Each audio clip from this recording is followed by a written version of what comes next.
Welcome to the what month is it? July, to the July edition of the Philmont Trek Talk Q&A for anyone who's going to Philmont Scout Ranch this year, next year. We're going to have some great discussions. We're going to talk about some actionable things that you may need to know if you're headed out to Philmont for the remainder of the summer for a trek at any point for 22.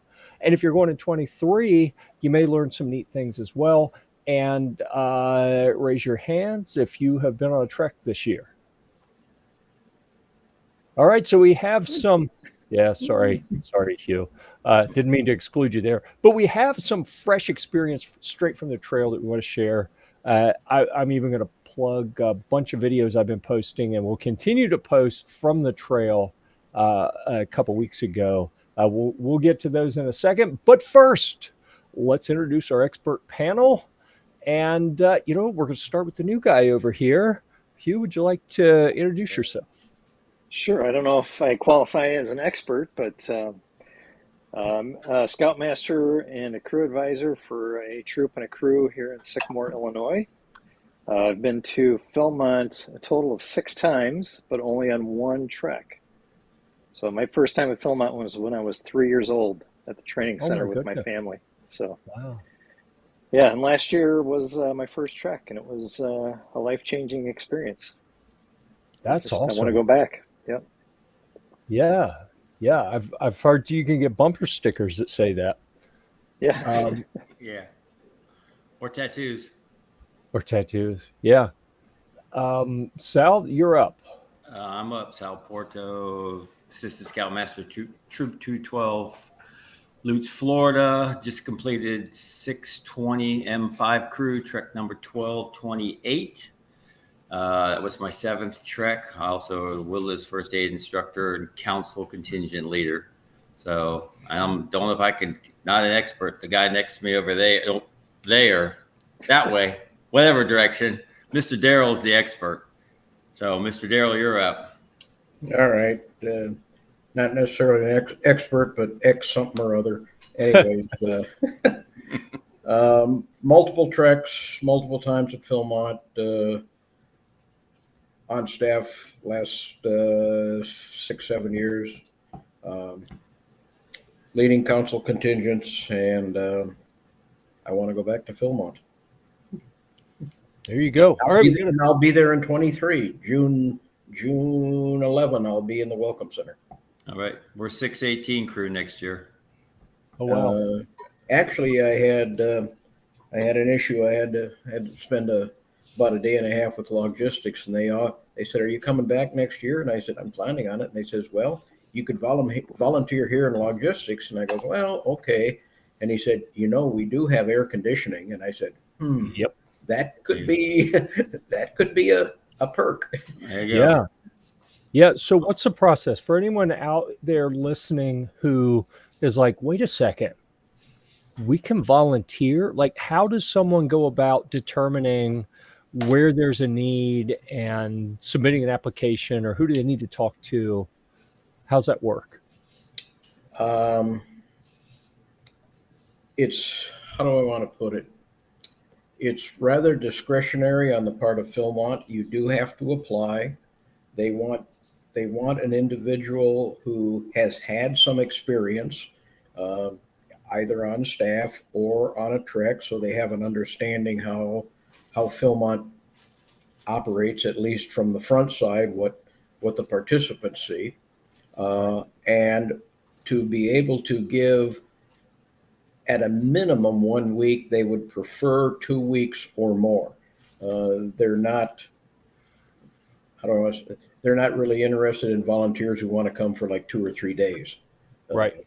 Because there's a certain amount of learning curve, that you go through whatever area you're volunteering in, and how they do things, and things change from one year to the next. And there is training that you have to do online to qualify and so forth. Well, not qualify, but that you have to complete. YPT, harassment training, etc. But it would be basically contacting Philmont, the seasonal staff office, or filling out an employment application online indicating that you wanted to volunteer. It's kind of a controlled thing. They certainly have a level of risk by allowing years on the ranch, insurance wise and so forth. Hiking in the backcountry is possible, but you always have to hike with two people, so you have to get a buddy and to hike and so forth. And a lot of the volunteers, or several that I've spoken to, may only take one day as a day off or whatever. So you're in for, like I say, a couple of weeks if you're looking to volunteer. When you're there for that short of a time period, it seems like it would be kind of hard to justify taking too much time off. Right. There was another gentleman with me who in the Welcome Center who was there for medical reasons, and he didn't even get to go out on the trail. He never took the bus to the trail. Right. So he was there for 2 weeks, and they offered him a ride along that would take a whole day, and he felt kind of guilty about doing that. So sure. I would like to. That's where the Welcome Center is. Or not the Welcome Center, where the volunteer is. It's make application, and it's really be ready to work. I had a shift from 7 to 3. Yeah, that's a little while. I'd like to interrupt the broadcast to say, take that, Forest Fairies. Look at that. Nice. One-piece trash. One-piece trash. You didn't condense it, though. Yet. I'll do that later. Okay. So, Darrel, do you know if that the application process is the same for chaplains? Because one of the advisors on our crew last year was a 75-year-old retired Methodist minister who had actually been a ranger at Philmont in 1966. Oh my goodness! And he's interested in coming out to be a chaplain next year. I will. In that case, I would suggest that he actually make a call and talk to the seasonal staff manager, gentleman by the name of Philip Ferrier, and explain his situation, because they do have a chaplain, who organizes and plans and coordinates and schedules the chaplaincy chaplains and the volunteers, when they're out there. Okay. So that's a real possibility. Absolutely. All right. Well, I think we've covered that pretty well. Let me see. I want to pull up on another screen here, see if I can pull up the Facebook group just to see if anyone's leaving comments. That's something I've noticed with the software that we use for streaming, is it will show me comments. Will show all of us comments for other platforms, but it's like all except Facebook. I don't know why that's the case. Actually, you know what? I could click on just that and it'll show me just Facebook. I don't know why it is. It'll aggregate everything except for Facebook. But if anyone is out there listening, please, and I know there are people, it shows me a little counter up here on the screen. I know there are people out there. Leave a comment. Let us know what you're interested in hearing about. Why are you here? Do you want to hear because you're going, because you've just gone, and maybe you want to share some comments, or you're going next year, or you just like Philmont? Okay. Oh, Boundary Waters. Interesting. Well, that's a whole nother group. Yeah. But you know what? We like all the high adventure types here. So I hope that was a good trip. Pack up water and send it to Philmont. They need it. Yeah. Is it dry out there this year?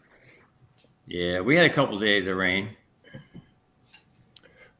So last year I was a 618 crew. This year I was a 617.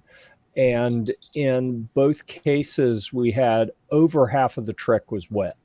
And this year it was a little bit higher percentage, I think. It wasn't raining for like 7 days straight. We had 6 or 7 days where nothing dried out, or we may have had the sun break through for 15 minutes here and there, and it drizzled a lot, and then it dried out a little, or stopped raining a little, but I gave up on washing and drying clothes. See, this is something I've said for years, is I clean myself and wash and dry my clothes every day.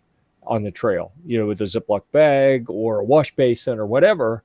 And last year and this year, we had a couple days where it was just wet for enough days in a row that stuff didn't dry. And, at some point you have to say, it's going to be wet regardless. I'm going to wash it. At least it'll be wet and clean.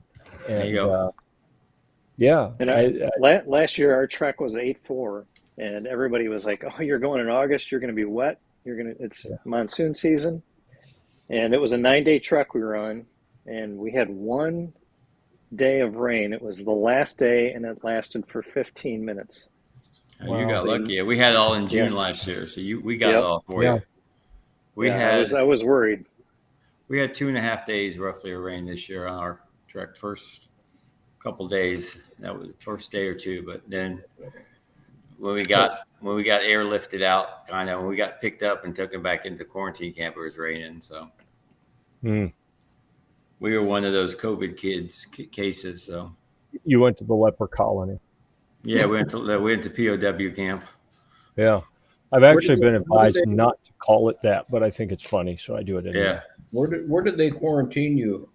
Herradura. Where? Herradura, over there by Lover's Leap. Okay. Yeah, we got lucky. We by the time they tested our guy in base camp, we had already flew past PJ and fish camp. We were at Dave's Lake, so they counted those 2 days as part of our quarantine since we were out. Okay. And they couldn't catch us. If we didn't stop at Apache Springs, we would have kept on going, but we had to stop for food. That's where they caught us. So they pulled you off trail? Yep. Really? Yep. Because so why don't we talk about that, because that's an ongoing concern this summer. We know that it doesn't matter what they do, vaccines, testing, mask, whatever. Doesn't matter what they do. There will be cases that slip through. When cases slip through and someone is symptomatic in the field, they will administer test if they think it could be COVID. What happens when you test positive, since you've been through that from a crew perspective? Okay, what happened? Our guy got pulled third day of the trek, second day on the trail. He got pulled because he thought he had altitude sickness again.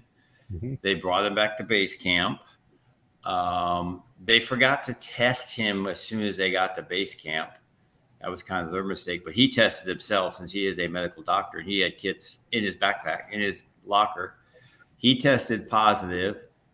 They had to come get us at Apache Springs, because that was the closest. When we got to Apache Springs, and 3 days after we lost him, they said, "You guys got to sit here, and we're taking you back to Herradura." So we are every crew is supposed to be quarantined for 5 days. I guess 5 days is the magic number. So if nobody showed symptoms in 5 days, they let you're free to go. And there's no testing at that point, right? No, that's why I asked. I said, my theory was, well, why don't you test us all right now? If we're all negative, why can't we keep going on the crew? Why can't we keep going? But their policy is everybody must be quarantined for 5 days, and if nobody shows symptoms in 5 days, you're free to go. So we actually got stuck back in PTC side for one night because we were all drenched, and it was like 38 degrees when they pulled us off the trail, and it was raining. So they threw us into PTC for one night, and then they took us next morning under cover of darkness, kind of sort of. They took us to Herradura for 2 days. And that's up by Lover's Leap somewhere, right? Yeah, it's right on the side of it. You go Lover's Leap, you go right to Lover's Leap, you go left to Herradura, up and over Lover's Leap. Mm-hmm. And they had activities there. They had, if you didn't do cons, they had cons equipment for you to do cons there. They had fishing poles if you wanted to walk all the way to the reservoir, which the boys thought about doing it until they looked at the map and said, "Oh, it's a 5-mile hike. We don't want to go fishing." Yeah. So they had frisbees. They had, like, you could rope cattle like at Western camps. You had those there. Nice. You could do side hikes to like Stonewall Pass, Lover's Leap, and different places like that. But basically, they brought you food. If you didn't have food, they made sure they brought you your meals and dropped them off. And they checked on you 2 nights. Both nights where they came and checked on us, make sure nobody had any symptoms. Yeah. And then the third day, the last night they came by and said, okay, tomorrow morning I'm going to pick you guys up. Where do you want to drop us off at? Since been quarantined for 5 days, and they dropped us off at Hunters so we could hike up to Cyphers and continue our trek. Right.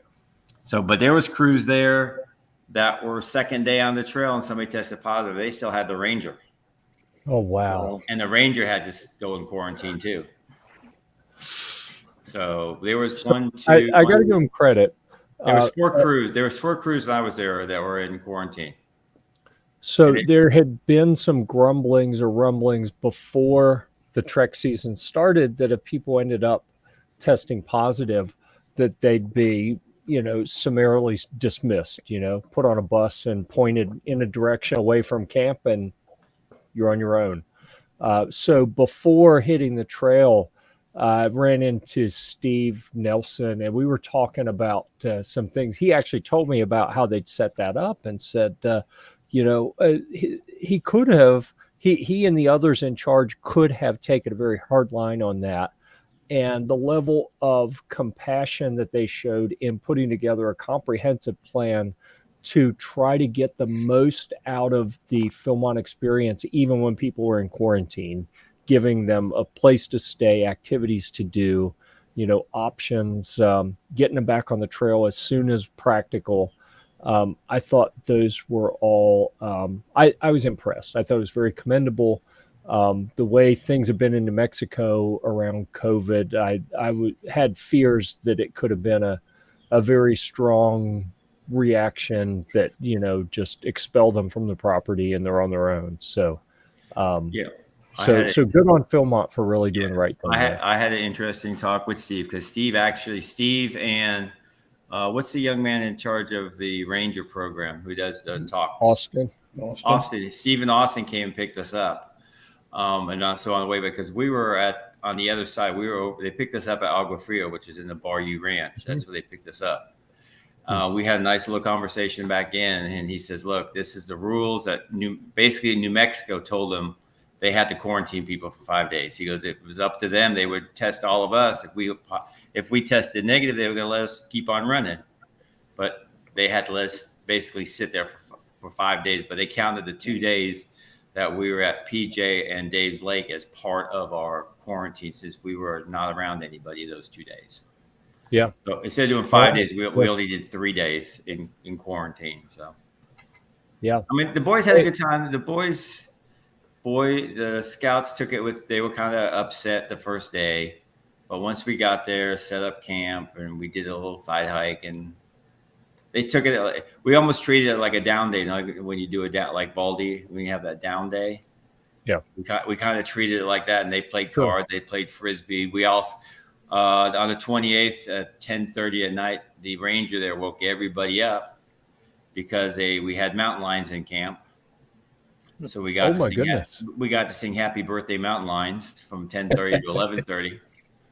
She woke, which makes what I want to say kind of weird is, since we're in quarantine, we're together singing Happy Birthday. Wait a minute, we should be apart, shouldn't we? But we're all together singing Happy Birthday Mountain Lion, because there were supposedly 3 mountain lions in camp that night.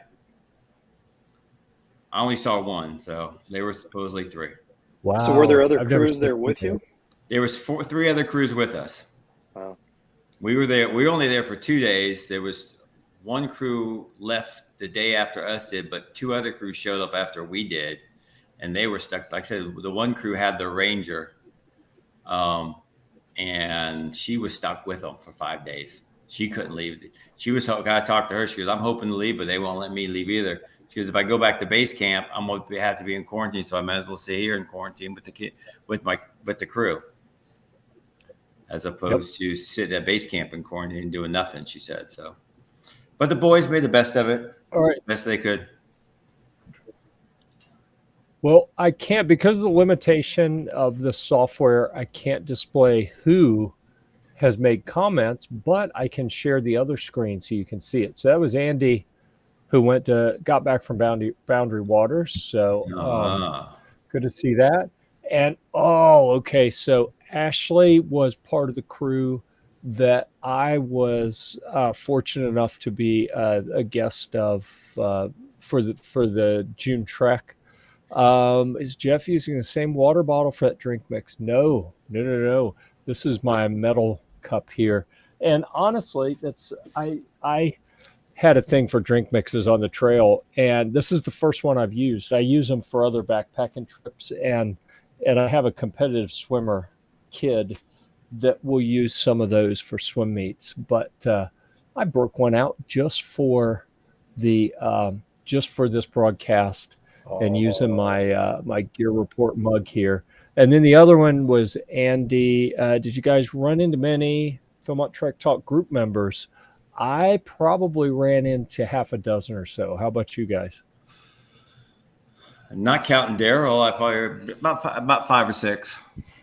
Yeah, they recognized I had my little tag on my backpack, so they recognized the blue tag. So I ran into several at the Welcome Center. Nice. They said, "Hey, aren't you that guy on PTT?" And I go, "Yeah, that's me. Welcome, welcome to Sea Base and all that." So Last year I didn't see anybody when I was out there, but we were there like 784, so it was kind of towards the tail end, and base camp was pretty empty actually. I still want to figure out how we can make that blue tag thing work a little more broadly across the membership. We've got to find something like a cafe press or someplace where we can design it and queue it up, and then people can go buy it as needed, and it'll be made on demand. Because if any of us have to do it, I'm telling you, if I got to do it, it ain't going to happen. I got too much going on.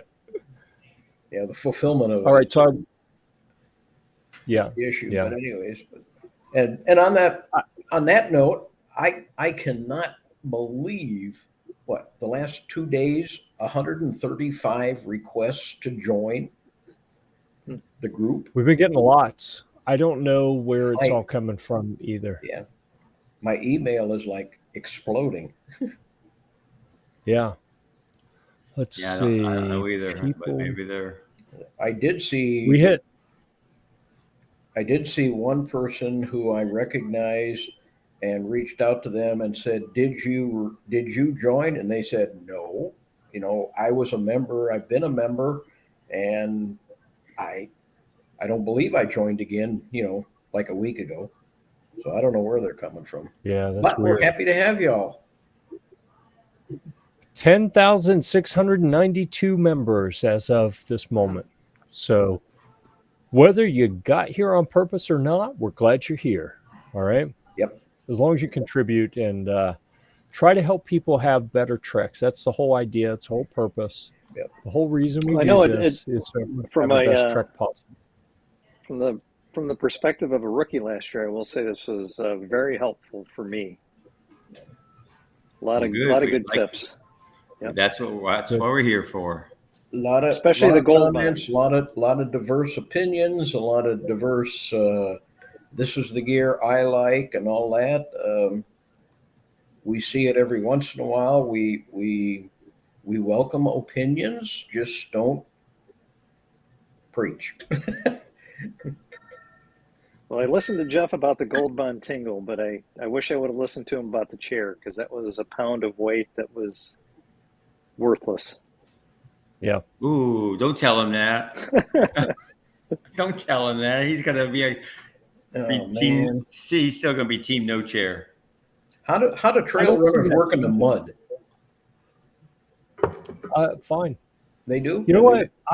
Not only that, the thing that I got the most hate for this year was not the chair, not the poncho, although I've had people tell me I'm an idiot for using a poncho, but hey, year after year, I'm about the only one in the crew not getting hypothermic.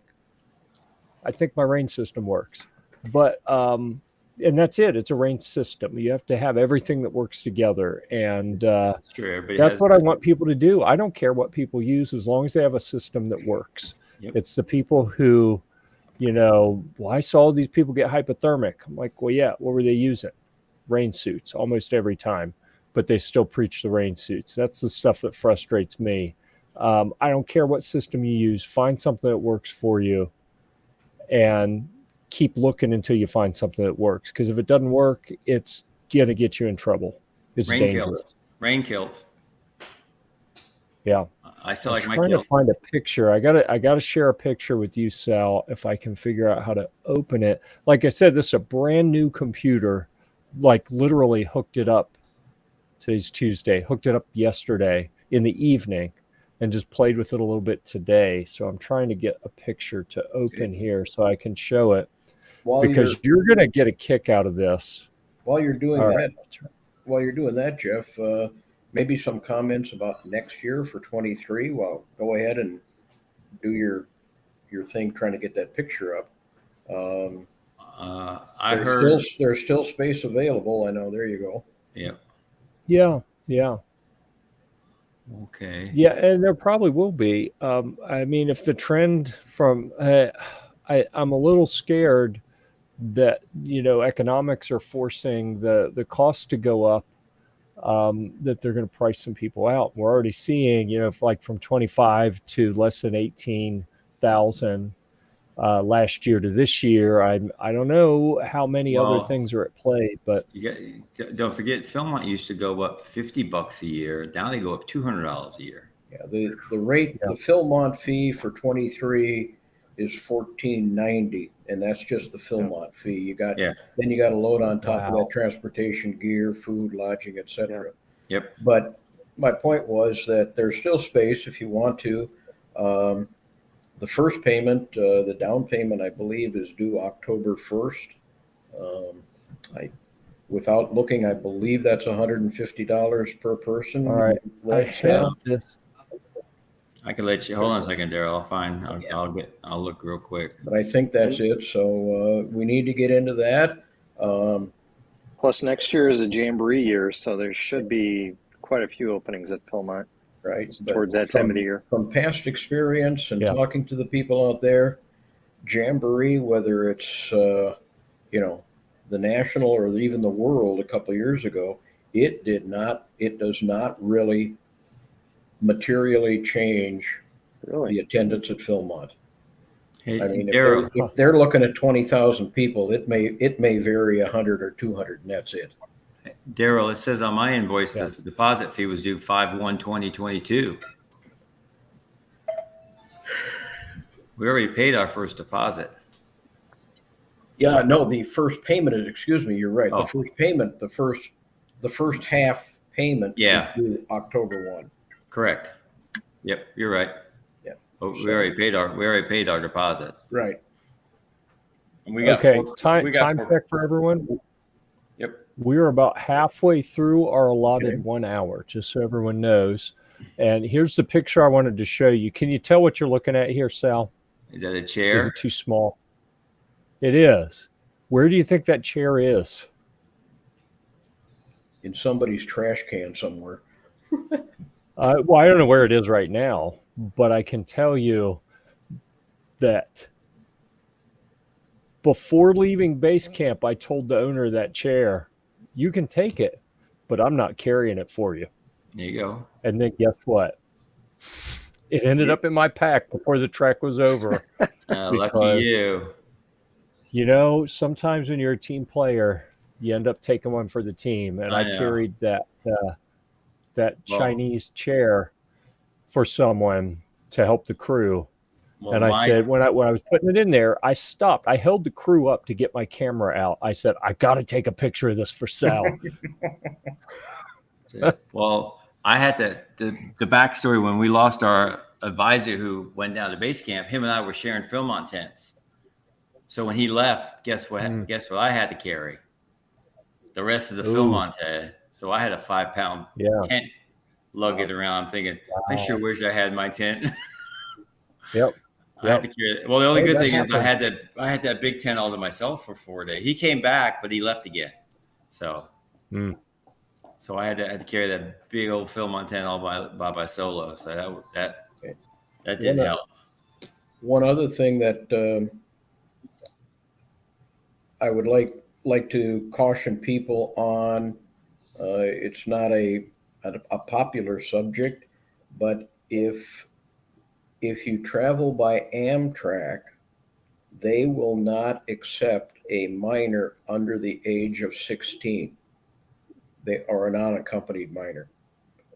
We happen to have, in the 6 crews I had, we had a young man who broke his ankle. He was 15 and a half, and we had to scramble and figure out how to get him back home on Amtrak. Fortunately, there was another crew from St. Louis going back in 2 days, and they agreed to, take him under their wing and provide the adult leadership.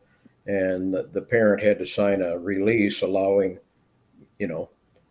their son to join this other group. But it was not a happy situation trying to figure out how to do this. So Wow. if you're riding Amtrak and stuff happens, that's going to be an issue there.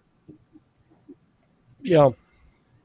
Okay. So couple topics. Number one, this is our friend Andy Parrish at Andy Parrish Outdoors, commenting that he uses his chair as an umbrella and incorrectly stating that I am team chair. After carrying someone else's chair, I am more solidly team get that chair out of my backpack. I kind of figured those comments were Andy. That sounds like Andy comments. He doesn't want to put his real name. He's like it's like witness protection program there. Yeah. I wonder. I did hear a rumor when I was on base camp that they were working on opening up some camps in the burn for next year. Yeah, I've heard that. Okay. Let's talk about very limited. Yeah. So the burns seem to be pretty limited in some of those areas. No, I mean it wasn't as bad as some of the other 2018 burn. The big burn. Gotcha. So our truck last year did go through the burn scar. We were 913, and it was like, if you didn't know it was a burn area, you wouldn't have known. It was pretty green. The vegetation was really thick and dense, and I was surprised that it hasn't opened already.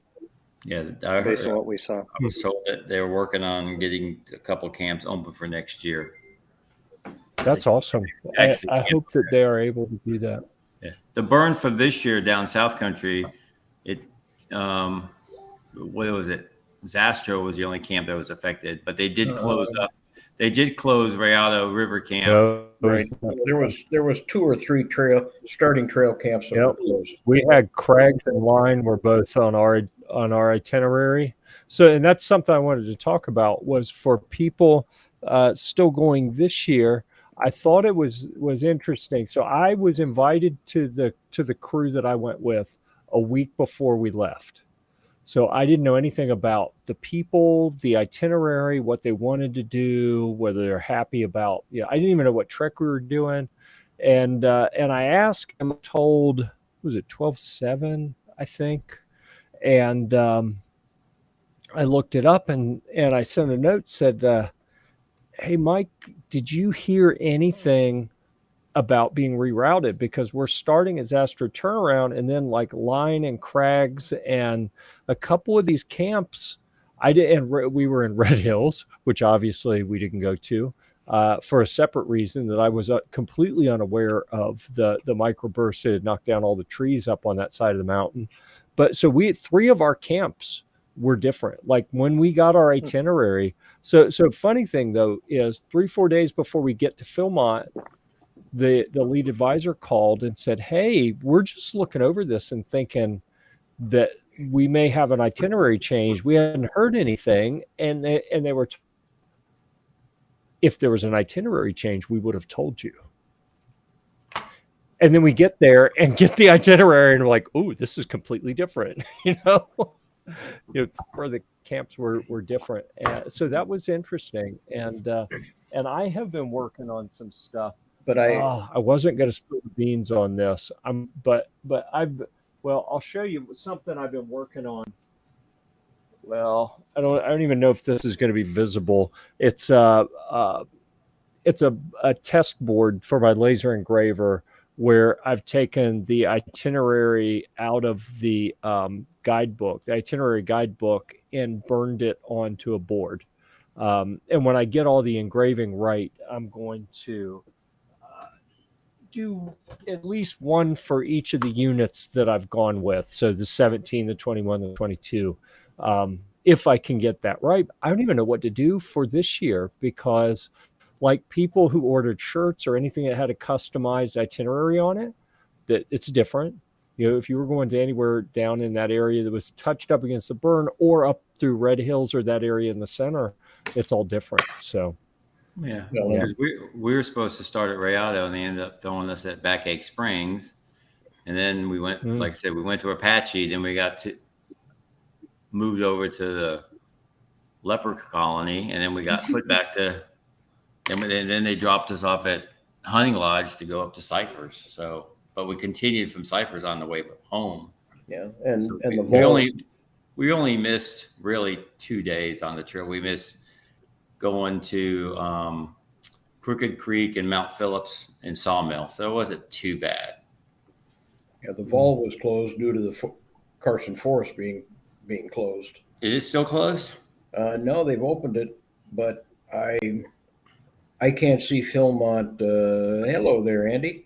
I can't see Philmont going back and putting the crews back in the Vol. Not too hard. They've already moved the mountain biking program out of the Vol down near Medcalf, and if they move that back, that would take a couple of days out of service, and crews wouldn't be happy with that. And the other ones were only trail camps, so I doubt that they're gonna. Yeah, they'll wait till next year, I guess. Yep. So I kept telling my crew last year that Philmont's always an adventure. It's not necessarily the adventure you thought you were going to get, but it's always an adventure. And it sounds like, Sal, that really applies to your crew this year. Oh yeah, it was fun. It was different. But I gotta give it to my crew. They made the best of it. I did not know I could play the game of BS card game for 3 hours. But I can now play it for 3 hours continuously. And those boys get very competitive in that game. I'll tell you that right now. So, yeah. They made the best of it. Okay. But I do have to. I'd like to pause and officially welcome Andy Parrish to the program since he snuck in. I heard someone say hi, but Is that way? I feel like we need an explanation as why you're strolling in late. Well, when I got back from Boundary Waters this week, I realized that I had taken down all my camera stuff because I took some of it with me to Boundary Waters. So that's why I was texting and chatting with you guys in the background as I was trying to get everything set up to be connected again. So I'm back. Right. You're back. Yay. Where you going next year, Andy? You going to Philmont or Boundary Waters? Philmont's, we've already got our spot reserved and ready to go. So yeah, we were already talking about that on the drive home from Boundary Waters of, all right, when do we transition and start planning and thinking ahead a little bit about getting the crews ready and figuring out numbers and who's interested and who's not and all that fun stuff. So And when you heading out there, Andy? We always go over the 4th of July. So if I look at my calendar, we should be slated. Let's see, July of 23. We will most likely, if I remember correctly, it'll be coming in like the Friday, Saturday before the 4th of July, I think is what we did. So something like June 30th. I'll have to go pull the number, but No, I might see you then. When are you going to be there, Sal? We're 6/18 next year. Okay. Yeah. And I think we're 7/26. Nope. 7/26. Okay. Hopefully I'm not. Well, I could still be there, but I don't think I will be. Yeah. Yeah, I hope you're not. Yeah. So Darrel, how many crews you taking next year? Is that to me? Did you ask? Yeah. How many crews? I got 5. Okay. Okay. Yeah. 6:30. That's when we're there. So I got 4 crews for next year, and I just found out today I only have 13 slots left. Excellent. that's pretty cool. That's pretty cool. So Yeah. My contingent is a 612, and Hugh, anybody over there on the Illinois side, you're still in Greater St. Louis. We can accommodate a couple of people. That's what, can't think of his name, Rick Blanchard out of, I want to say 51 over there. Came with us this year. He had himself, the adult, and 4 boys, 4 youth. So. Well, I was hoping to be out there right now because there was that crew out of North Dakota that had said they lost a leader, and I volunteered to do it, and they said they were going to get back to me. I never heard back, so I'm guessing they found somebody else by now. Oh my. Yeah. Keep looking. So let's take a moment to plug that in the all right, let me go back to the other window here. Let's see, share screen. We'll go back to that one. And in the Philmont Trek Talk prep news and info group in Facebook, towards the top, you will see the featured post section. There it is. And in there is Philmont 2022 Trek openings. And that's where we ask people to post if they either would like to be a part of a trek, but they're not on one, or they would, they need to fill an opening. There's some instructions at the top for what information we'd like you to share. And you'll see, even in the last couple of days, people are still posting in there, and that is likely to happen until the season's almost over. So if you can pull it off, definitely, folks, keep an eye on that. You may be able to save someone's trek if something bad happens and a critical crew member can't make it for some reason. You may be the one that is able to hop in and make it so that they're still able to do the trek. Can we do the same thing? Maybe it's too early or not, I don't know, but for 23? So for 23, it's something I talked to Steve Nelson about, and really the discussion was that, like, the registration office at Philmont is probably, this is my words here, they're more ideally positioned in that they're going to get phone calls from people saying, oh no, this just happened. We had 2 Wilderness First Aid people, and one of them just dropped for some reason, medical or other. Now our trek is in jeopardy.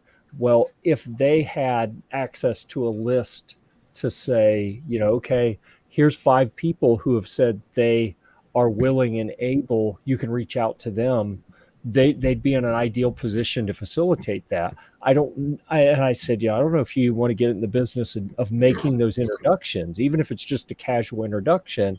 And he said, well, actually, yeah, we've talked about that, and we asked our developer last year to work on building that into the Philmont Gateway, the application that runs the whole ranch.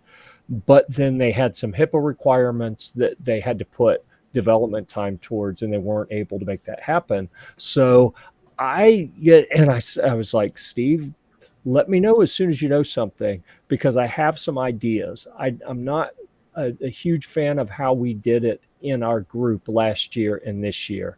I feel like the idea is right, but we can do some things better to help facilitate those connections. But I don't want to put development time into it if they're going to come up with something. So hopefully within the next couple months, October, September, maybe November, he will know whether that's going to happen.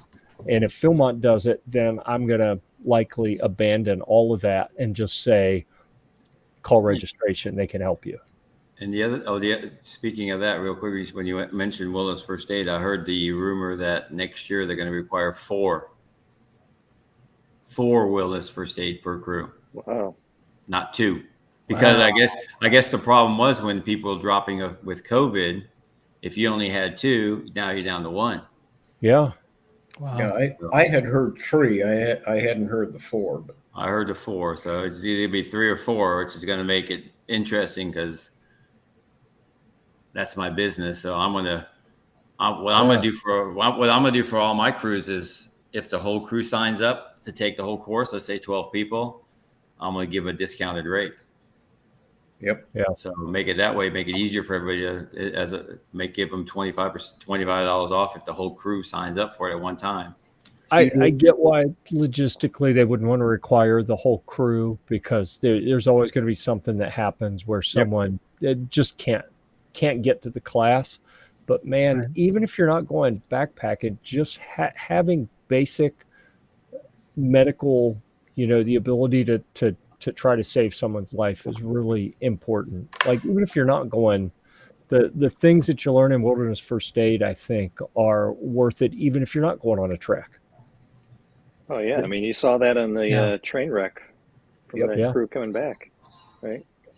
Oh my. Yeah, okay. There's a neat segue. Let's talk about that, because I can tell you how I learned about it. We came off the trail and we were waiting for the key to get into our crew locker. And someone from another crew came up and was freaked out and said, the train crashed yesterday. We're not going to be able to get home. So yeah, that was an interesting experience, definitely. And I can tell you that getting a straight answer through the official channels at Amtrak on when trains may or may not be running was impossible. The people on the ground, like at the terminal and on the train, were absolutely wonderful. Trying to go through their corporate communication, whatever customer service to figure things out was a lost cause. But it was still a good experience. I'd never been on a train that long, so that in itself was an experience. How long was it shut down? 2 days, I think, because it was the train derailed. Yeah. And then we came into base camp the next day and heard about it. The next day we were on the train.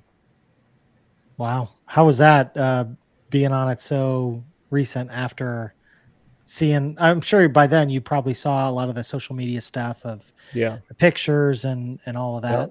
Yeah. It was better than the alternative that was getting the most traction in discussions was renting vans and driving from New Mexico to Ohio. And the first trek I was on years ago, we had 4 crews, and each crew had a 15-passenger van pulling a U-Haul trailer. And on the way back, at least 2 of them went 4-wheel drive. Like, the driver fell asleep and went all the way off the interstate into the median before they woke up and got back on the road. And I said right then, I will never be a part of a trip like that, because after a trek, when the drivers are exhausted, you don't need to be driving that far. So, because I was already planning, when they were talking about that, I said, guys, I'll tell you why, but bottom line, you guys run a van, don't count on me driving. I'm going to be on a plane, because I'm not playing that game. Y'all do what you want. But then, as it turned out, the train ran normally. We didn't know until the train pulled up if it was actually going to show up. We didn't know until we were on the train and the conductor said, we are going all the way to Chicago, which is where we changed to a different train to go to Ohio. We thought it was going to end somewhere like Kansas City or something, and we'd have to get on a bus or do something else. Right. And, like, we didn't even know if the train was going to show up. And then when we got on, we assumed we were going to ride for, 18, 15 hours and then get off and get on a bus and do something else. But so you guys went all the way to Raton, not knowing, sitting there at the bus station or at the train station waiting? We had just gone past the Whittington Center on the highway and Cold Beer. We were almost right there at Cold Beer when the contingent lead, who happened to be our lead advisor, is sitting right across from me in the Philmont bus, and he goes, "Oh no!" He said, "Oh no, what?" He said, "Our train's canceled. It's not coming." Because that's what someone at the council office had found out. They called to check on it, and they said, "Oh no, train's canceled." And he said, "Well, what do you mean it's canceled? No one told us." And we had 6 crews in that contingent, plus several that were in.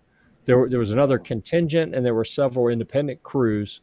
I mean, there were 9 or 10 crews being dropped off in Raton to get on the train. There was a local troop here in DeKalb, Illinois, that had just come off the trail. I think it was 7-1 or 7-2 that they came off. And they were told their tickets were canceled. So they, while they were still on the trail, the parents back here arranged to get a van to pick them up. And then they took them up to Denver and they flew back. So yeah, that was what was your time frame? Yeah, exactly same time frame. We got on the train on the 2nd. We came off trail on, I think it was the 2nd, 1st or 2nd, regardless, whatever it was. We were the first day that the train actually ran.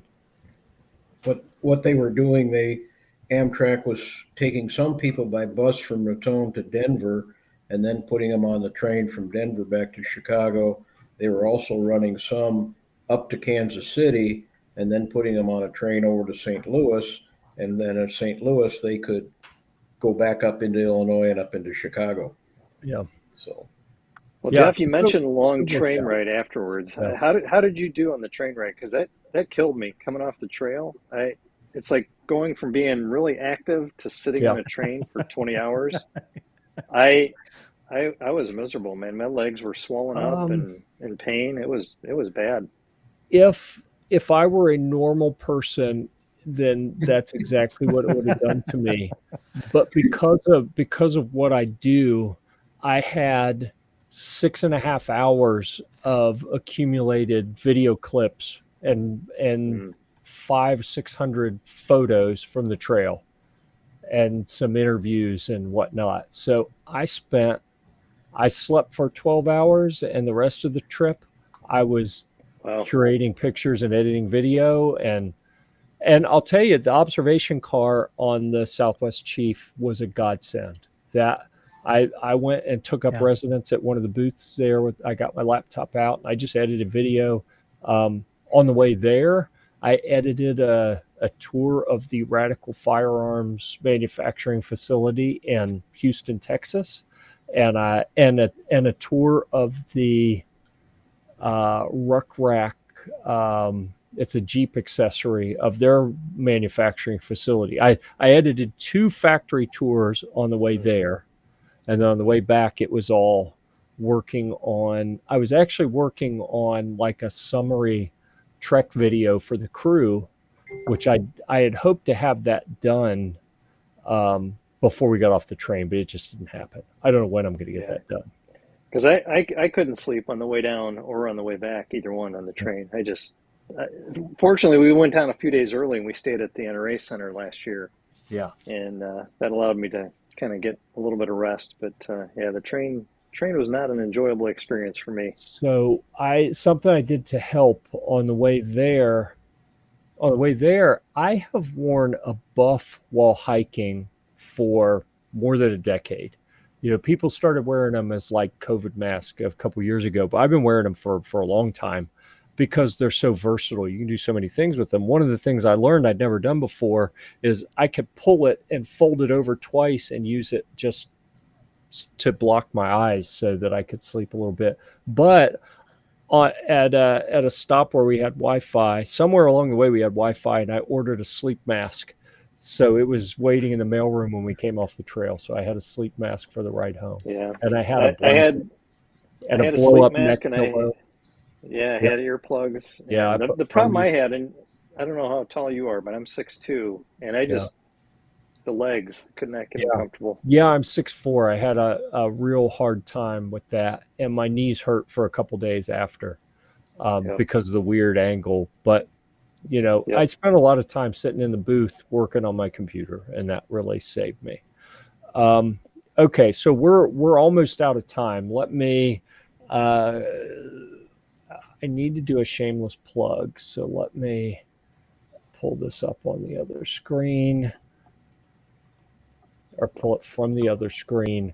And this is one of the featured posts that's in there. I'm going to ask people, if you don't mind, go check out the sponsor of the group. The reason that the group was able to be created and exist is that my company sponsors it. So I spun off a new camping gear video channel on YouTube, and I've got a link in there. And I've got like 80 something videos up now. I've got probably another 150 Philmont videos that are going to go up at some time, probably before the year's over. I'm going to keep dropping them, one or two a day until I get too tired of doing it. Lots and lots and lots and lots of trail video. And then I also filmed when I got off the trail my annual big gear rundown, where I take my pack out and show you how it was packed, how it was organized, everything that I took, talk about what I liked, what I didn't like, what I saw other people that worked well and didn't work well. That's all. It's been filmed. I've got to figure out when I can get that edited and get that posted. All of that stuff's coming on the Camping Gear Report channel on YouTube. So, and also on gearreport.com, gear-report.com. So keep an eye out for that stuff. If you don't mind, if you're down for helping support the group sponsor, that'd be awesome. So I watch your videos, and I also watch Andy's videos. And one thing I have yet to see on either channel is the bidet review. I took one with me on Philmont last year. It was a great experience. Strongly encourage it. Team bidet. Team bidet. So I have not tested that out. I took one on the trail this year, and I used it a couple times. And then I had a couple times where urgency dictated that I didn't necessarily have the time to dig around and find it, because I keep just for convenience. And I don't have it where I can reach it. I call it the poop kit. It's toilet paper and the Deuce of Spades trowel and some hand sanitizer in a Ziploc bag, and it stays at the top of the easy access pouch on the back of my pack. So if anyone needs it, they just grab it. It's the easiest thing to get to. And I thought real hard about putting it in there, but I thought, I don't know these people that well, because I was brand new to the crew. So the thing with the bidet, you will actually find a bidet review on gearreport.com, but it is it's a home bidet. When the toilet paper shortage came up, I installed them in all the bathrooms in my house, and people were like, man, that's gross. That's disgusting. And so what I'll tell everyone is, if you think it's disgusting, the way you're envisioning using it is wrong. It's like washing your hands. You get dirt on your hands. Do you want to just wipe them off, or do you want to use like water and wash them? That's how I look at it. So, I see. So is that O-rings on there, Darrel? Yep. So it's just a press fit? Yeah. So that's like the one I have. It's a different, that's like you squeeze and squirt straight out. I've got the one that sticks out and then it sprays up off of the side. I just don't have it where I can grab it. Yeah. I tried the one Darrel's holding up, and I found that it didn't stay in the bottle as well as the other one that I ended up taking. Yeah. So don't just use the sports cap on your smart water bottle. That's not advised. You got to be really on it. Andrew Sturka does, but I'm not going. Right. Let's be honest. What I advise, use the sports cap on someone else's smart water bottle. There you go. Yeah. Covertly. Yeah. That's right. Yeah. But I think that the bidet will be a part of my poop kit moving forward. I think it was Well, I took the advice of Sal last year, and I had the personal sanitation kit, and I just had my bidet right in there. Yep. Yeah. So thanks, Sal. No problem. Somebody posted a picture of the Tooth of Time and a Red Roof Inn in front of it, and they're and they titled it "The Poop of Time." Yeah. When I saw that, and the funny thing is, I know exactly where they were when they took that picture, because that's where we stopped. And everyone, I can't remember, I think someone had to use the Red Roof, actually, because we were coming up to we went up to Stockade and got water, and then went over to Stockade Ridge for our last night. Yeah. And while we were waiting for people to cycle through the red roof, where we were sitting was exactly where that picture was taken from. Yep. And I was like, oh, missed opportunity. How did I not see that picture? I should have taken that picture. I was so upset with myself. All right. All right. So we're about out of time. I wanted to show, do I even want to show this? Yeah, I'll show you one of them. I've got stacks of things here. I'm going to make myself bigger for this if I can figure out how to do that. All right. These are, so this is an empty side. It's just a cross section of a tree branch. And then on the other side, I'm using the laser engraver to engrave things on them. So I have been making things for myself, for the people I've trekked with. And like we did Mount Phillips. So I've got the, Oh, that's cool. the little thing that the brass plate that's hammered into the peak, the USGS monument. Yep. I've got a whole bunch of different things here, and I'm not going to show all of them because I don't want to. I saw one of the people from the crew in here earlier, and I don't want to spoil it. But I did a couple different designs and even customized it a little bit for the crew. And I did something else that I'm going to show from a great distance, just because I don't want to ruin it. I'll share this once I send them out to people. I'll post a picture of what I made there. But trying to figure out how to make some little mementos for folks from being out on the trail. Let's see. Was there anything else? We're over our time by a couple minutes here. What else do you guys want to talk about before we shut her down? Just good to be I home.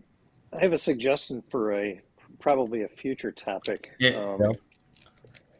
We talked about the train ride home, how bad that was, but something that I experienced last year was, and I didn't expect it, never heard anything about it before, was the post-trail blues. We'd been working on that trek for 2 years because we were supposed to go in 2020, and I was so focused on that trek for 2 years that it was like after we finished it, after we came off the trail, it was just like, wow. It was like I lost direction in life or something. Right. It was pretty profound, actually. Yeah. And I have found the best way to do that is just go back next year. Yeah. See, that's how. I mean, me and Darrel go back every year. So what we do is, I take a couple weeks off and then I start running. Okay, let's start planning 2023 now. I got the countdown on my clock on my phone already. 338 something more days. One of our crew, playing. Hugh, one of our crew advisors, he happens to have a pool at his place, and he's already scheduled in August a pool party. Bring your pictures, roast some hot dogs, hamburgers, whatever. Kind of get the group together. I don't want to say one more time, but kind of a closure, wrap up. We're back home. The aches and pains are gone, and my crew, the contingent was talking about doing that for all 6 crews in the contingent coming together. They're throughout a pretty big swath of Ohio, and they're looking for a central point to do that. And I'll tell you what, it made me kind of sad because I'm far enough away. I don't think I'm going to make it. And it was interesting. Talk about different experiences. I've gone with family members, I've gone with strangers, and the crew I just went with, I miss all of them already. And the crew from last year, I felt sad several times on the trail, thinking about, man, I wish some of those guys from the other crew were here. And the people who only go once, I feel for them because I always assume, I'm probably going to get back somehow. So I don't really, it doesn't make me too sad because I'm like, I know I'm going to get back. Now what makes me sad is the thought of hiking pretty much anywhere else because Philmont's ruined me. Like most of the places around home, what's the point? It's going to suck. Yeah. Yeah. Raises the bar. It's a pretty common thing, though. I mean, through hikers and whatnot talk about that all the time. Once they're I on still trail have some for of a those, period of Jeff. time. Yeah. It's that I wanted to post-trail share. depression. What's that? Yeah. Yeah. And I saw that link. If you folks hadn't seen the link in the Facebook chat, go look for that. The post-hike depression. I wanted to show you guys the most popular item from the swap boxes right here, roasted sunflower kernels, which I don't understand because I actually like those. The chickpeas are the ones that frustrated me because they had some good flavors, but they were like eating dry powdered cement. It was. I loved them. I couldn't choke those things down. I loved them. Sorry. The dried pineapple is the don't be best. sorry, man. It's awesome that you liked them. I look forward to getting back and doing the swap box showdown. Did you guys ever play that? No. We had one kid on my trail in my crew this year. His nickname was Food Truck. Food truck. Because he literally had a gallon Ziploc bag full of stuff he was carrying with him. He'd take it to the swap box and trade it off for new other stuff. So his name was Food Truck. Yeah. Nice. I don't know what you're talking about, Sal. Yeah. Oh, okay. Food Truck. Yeah. I didn't bring home that much. Yeah. Well, I brought it mainly like people were throwing stuff. They're about to throw stuff away when we got back to base camp. I said, whoa, what are you doing? Oh, well, we're off the trail. I don't want this anymore. Like, we're not going to be home for 3 days. You're not going to eat till then? Well, no, but we'll buy food. Like, why do you want to buy food? There's food right here. And part of what I have is stuff that they're like, yeah, but I don't want that. So, all right, give it here. Don't put it in the trash. There you go. Yep. I still have a few bits here and there. So. Yeah. Yeah, I was at summer camp last week, and I was still munching on some leftovers from last year. Yeah. The very first crew I went with, they saved the food, and at the troop next court of honor, that's what they served for refreshments. Nice. That is nice. So you brought a bison back with you? Yeah, right. No, it was the dehydrated food and the snacks and all that stuff. So they had invented dehydrated food by then. Oh, you're gonna get hurt. Don't take that from him. Yeah. And when I do, I'm going to deserve it. But so I try to, that's kind of my commitment to folks is. Well, Wade and I had that discussion several years back, before he donated the ranch or after he donated. Yeah. Right. I hear you. Thanks. Okay. Last thoughts, last comments, last questions. If anyone wants to make any comments out there in the chat, you are quickly running out of time. For the panelists, let's do here last call on the panel. Anything you want to talk about before we shut her down? I want to go back, get your registrations in for 23. Was that your license plate or someone else's? That was a license plate that somebody saw here in St. Louis, Missouri. Wow. Plate. Neat. That's awesome. I think I saw that one down at the what's the big scout ranch down there? The big reservation? SRF? No, the other one. Beaumont? There's Beaumont. I went down there for an orienteering event a couple years ago, and I saw that Yep. license plate there. Oh, we got a late question. How much water each person should actually carry? The answer would be enough so they could drink all day. There's not a definite answer to that question. Yep.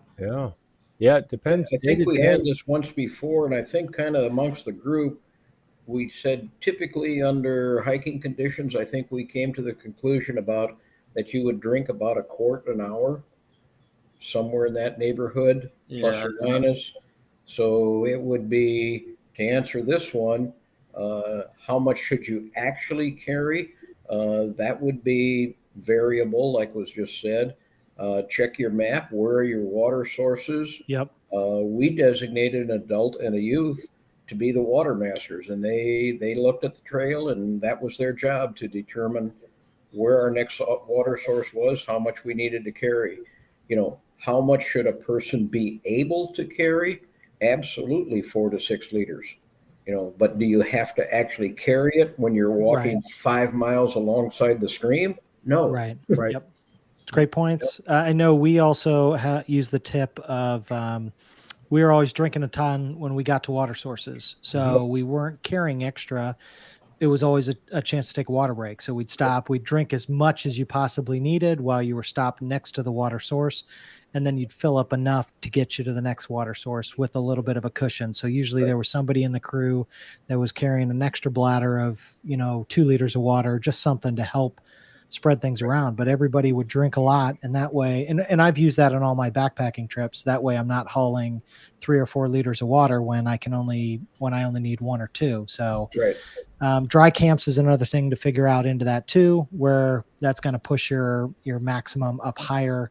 When we had dry camps, it wasn't uncommon that we might be carrying, on average 4 to 6 liters of water per person. But that was probably the only time on the ranch that I ever carried that much water. So, right. And that varies from person to person too. I know. Right. Yeah. I tend to not drink as much. I carried quite a bit, but I was always giving it to other people because I just. Yep. We carried an average because we did Clark's to base camp this year, up and over Schaefer's all the way down. That's a hike. That's a hike. We averaged between 4 and 5 liters per person. Yeah, when you headed out of Clark's. Oh man! We headed out of Clark's. I had 5 liters, and when I showed up to base camp, I had a half a liter left. And so I drank 4.5 liters. You were probably rolling before the sun came up too. Yes, we left Clark's at 4:30 in the morning. That's the other thing that I see people discuss quite a bit. There are some people who say, I don't care what we're doing. I'm not getting up early. I'm going to get up casually and we're going to walk where we're going. We're not hauling. We're just going to get there when we get there and it's going to be fine. Right. And you know what? Hike however you want to hike, as long as the crew's happy with it. Most days we were up at 5 o'clock. We were on the trail by 6. The Clark's Ford, we were up at 3:30. On the trail at 4:30, and we walked into base camp at 1:30.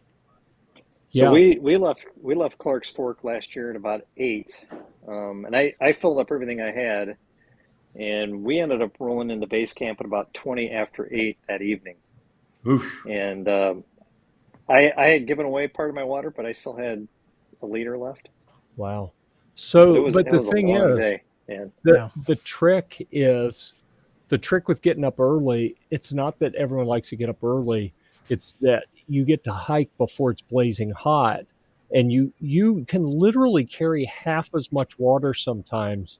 Like if you're going to hike at the hottest part of the day on a hot day, like say you're a late July or an August trek, and you got to hike in off a Tooth Ridge where you're exposed on the Trail of Tears for that last 3 or 4 miles, out in direct sun with no shade, brother, you better have 6 or 7 liters of water with you.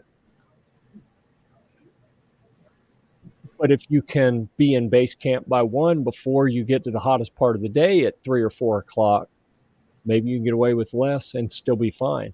So I think that's something that people need to consider when they're deciding, is it worthwhile getting up or not? Well, Jeff, if you hike slow enough and start late enough, you end up missing the afternoon heat and hiking into base camp almost in the dark. That's that option too. That's the other approach is, if you find yourself, like especially up on Tooth Ridge, we had this happen in 2017 going across Tooth Ridge. We ran out of water, and that was miserable. I mean, let me tell you, we got too late of a start. We went up the wrong direction on the stockade trail that goes up the side of Tooth Ridge. We ended up scrambling the whole time, and it took 3 times as long as it should have because we weren't on the correct trail. We were just rock scrambling, boulder scrambling. We finally get up there. As we're going across, it's getting hot. The sun's blazing down. We realize we're about to run out of water. We still had like 3 or 4 miles before we got to Clark's Fork. It was not pretty. You don't want to be in that situation. So take a little extra water if you need to. Get up early so you're not hiking in the middle of the day. But if you get to that point where you're hiking in the middle of the day, think about if you need to do What the siesta? Take a break at the absolute hottest, find some shade, hide in the shade for a little bit, and then as the sun breaks over and it's not as hot, continue hiking. Potentially. Yeah, well, our trek last year, our itinerary was 913, and it was actually a pretty tough trip.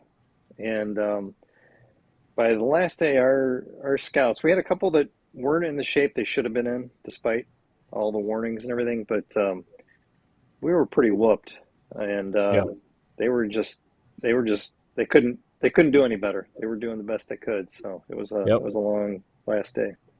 Yeah, I hear you. Okay, let's go ahead and shut her down on that. Thank you so much to everyone on the panel. I really appreciate you all making the time to be here.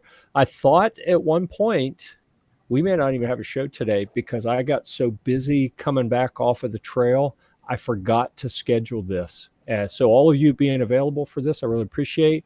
All the folks who made the show, who left questions, we really appreciate that as well. I'm going to probably slice and dice a little bit of this and turn it into little digestible videos out on the Camping Gear Report channel at some point. So look for those. And, we do this every month, the second Tuesday of the month at 9 p.m. Eastern time. And you can find it in the Philmont Trek Talk Facebook group. So I think we're done. Is anybody not ready? Make it so. On. Make it so.